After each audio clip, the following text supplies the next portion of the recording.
And welcome everyone to my very quick, rough and ready first look at iRacing finally implementing support of the Oculus Rift DK2. Quick look first of all at the release notes. So this is the Season 4 build that has just been released. We can see we've got Oculus Rift support using the new SDK 4.2. Recommends not using it in direct access mode, so we're just going to use it in extended for now. Big thing for now though is that we're not going to have positional head tracking, so that's the leaning back and forth and leaning side to side. It's going to have rotational movement, but yeah, no positional in 3D space. And talks about using VSync things. We'll leave it alone for now. Talks about different graphic settings and what we've actually got then in the ini file, the new Oculus Rift specific settings. But for now, we're not going to touch anything at all. iRacing auto detects that the Oculus Rift is available, so when you fire up the game it gives you a yes or no option. So I have clicked yes. I know that the game is physically running. I've yet to put it on my head, so we will have a look now at my first thoughts and see what we think. Okay, so here we are at Daytona Road, Daytona Speedway. We've got the road layout that we're going to be using. We can see the splash screen, the welcome screen here, and everything is nice and legible, so that's a good start. Certainly easier to read than the font on, for instance, Elite Dangerous, where maybe we really struggle to pick out the detail from that with the colour of the font and the colour of the background. Let's have a very quick look at the menus. We want to get in the car really, but again I can read all of the information nice and easy, so that's good. There's just a slight bit of judderism panning my head, so it'll be interesting to see how that's going to feel actually in the car, but let's jump straight into the car. I've turned off most of the HUD elements for now. Let's turn one or two back on and see how they feel. So we've got all the Delta information, and that's again, that feels nice and easy to read in terms of a glance at. It's a bit weird though, because where it's sat in 3D space, it's actually crossing with where the car would be, but actually even if it's behind something I can still see it, so I think that's confusing my eyes a little bit. I struggles with the 3D of that, so we'll turn everything off for now. Let's have a quick look at the car. I feel like straight away I'm sat pretty much bang on with the driver. I don't know, actually shoulders are a bit far forward. I've discovered a minute ago already that we've got a recenter button which is semicolon, so let's have a quick play for a moment and try and get ourselves a bit closer to where we think we want to be.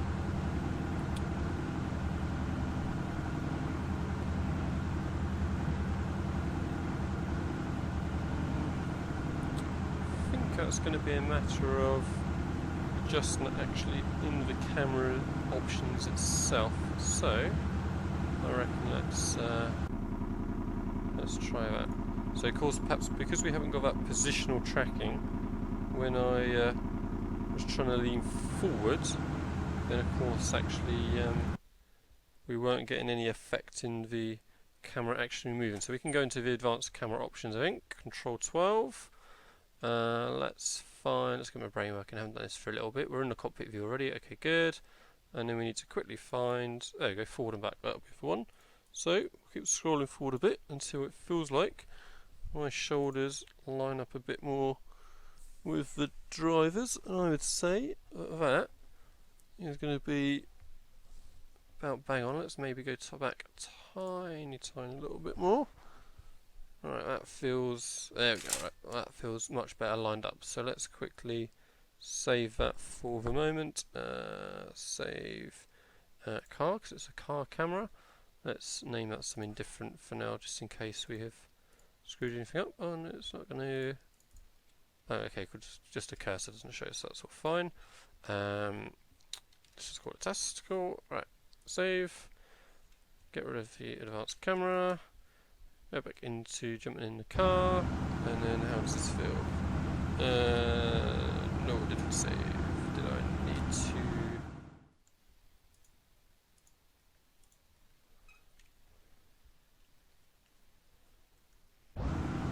Okay, right, I think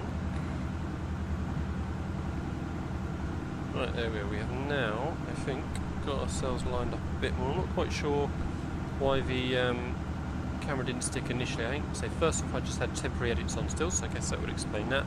But then even after then, it still wouldn't quite stick for the moment. But we then did manage to get it to go. Just plug my headphones as I realise I still have my sound. Okay, so I have already done a couple of laps in the 4GT since speaking to you just a couple of seconds ago, but stupidly, as I guess you were struggling with already, of course I had my game audio way too high, so it came out in a single audio track, and it was no good. So we'll try again. I'll give you my first thoughts. It was nice and natural just to jump in this car straight away. Really nice looking through the apex on that sharp right hand corner there, looking right around. Not that it helped my driving on that occasion, but the thing I was concerning myself with the most is not having a virtual mirror. So there's no even with virtual mirror ticked in the graphics options, you don't get it come up when you're using the DK2, it seems, which is obviously great for immersion. I'm not going to have a big floating mirror here above my head, but I'm feeling a little bit worried to having to adapt to that for competitive driving. So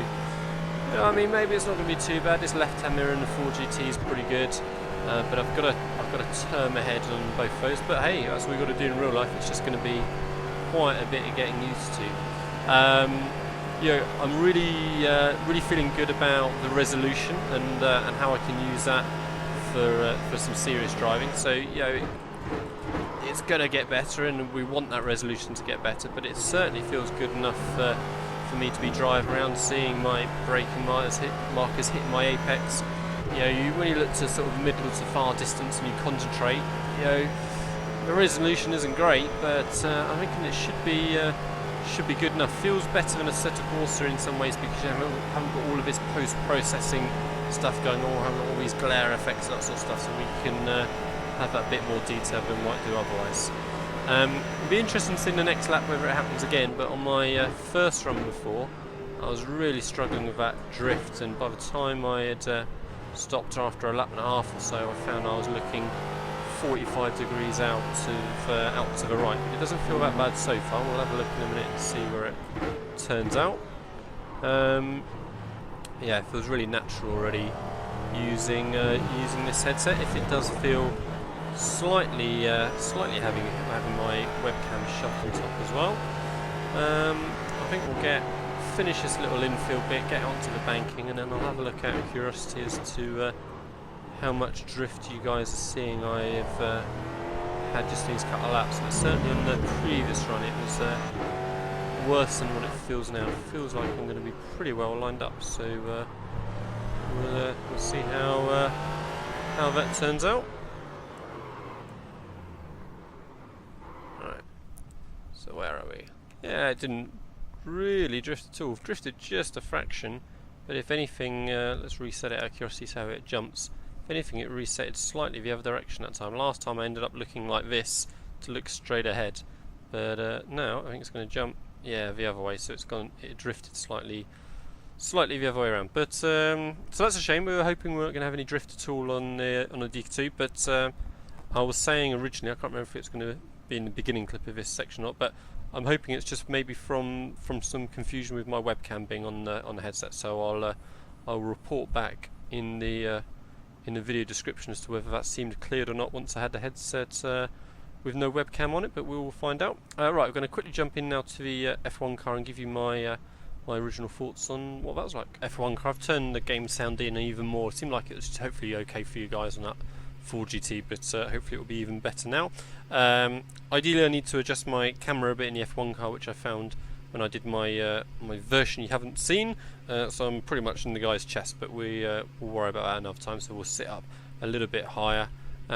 Really liking the 3D effect you're getting in the mirrors, so as you pan your head around you get a different angle, which was something that was missing from Assetto Corsa. That was just a fixed 2D image in there, but again, I was worrying about the mirrors if I'm going to do the Pro Series in the F1 car this season.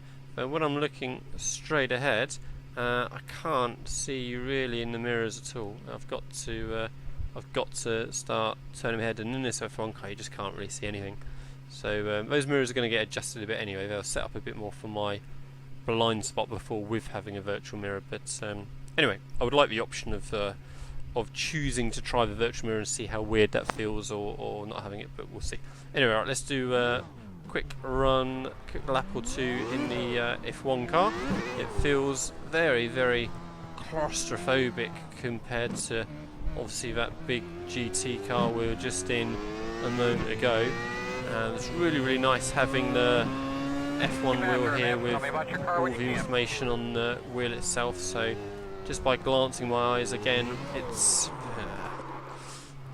I'm not going to run a Pro Series if we drive like this, but yeah, just by glancing my eyes I can see that information on the LCD display there pretty comfortably. But again, if I want to get it a bit sharper, I've got to move that eye box a little bit further down.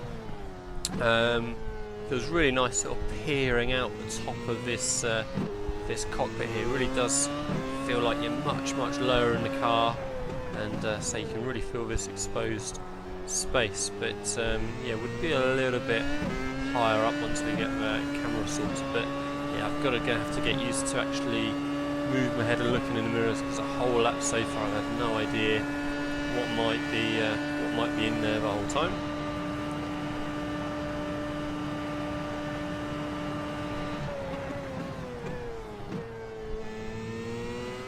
And so yeah, again, you know, at these higher speeds in the F1 car, resolution still feels good. It was interesting heading into the bus stop there. Actually, I was a little bit more unsure as to exactly where the corner was going to be with the resolution, but just a little bit more muscle memory on that, and I think we would be okay.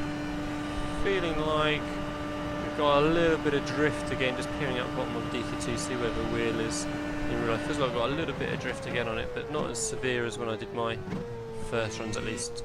And again, as you're going around the corner, I'm really looking over that front tyre to see where I want the car to end up. And again, this sharp right-hander here is always a good example. I'm looking practically out to that right-hand mirror, looking right down the track. So yeah, really natural, really nice having that that complete ability to roam around. Say, a bit of tweaking with the seating position, bit of getting used to having to use those mirrors properly, and I would like to have positional tracking, please, sir.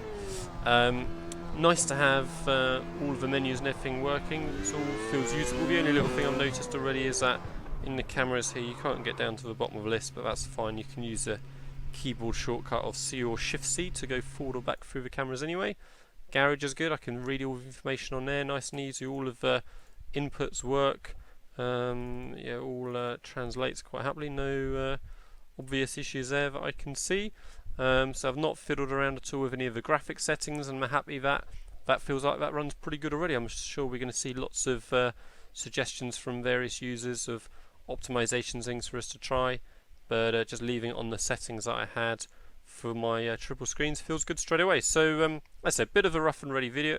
Yeah, rough and ready video. Sorry for the audio issues at the beginning, but hopefully would have been bits better than when I did my second run throughs on the cars. If there's anything particular that you're interested in seeing this, then leave me a note, and I'm hoping to do some Rift races with our sister YouTube channel, Apex Racing UK. So if you're interested in that, then you should subscribe.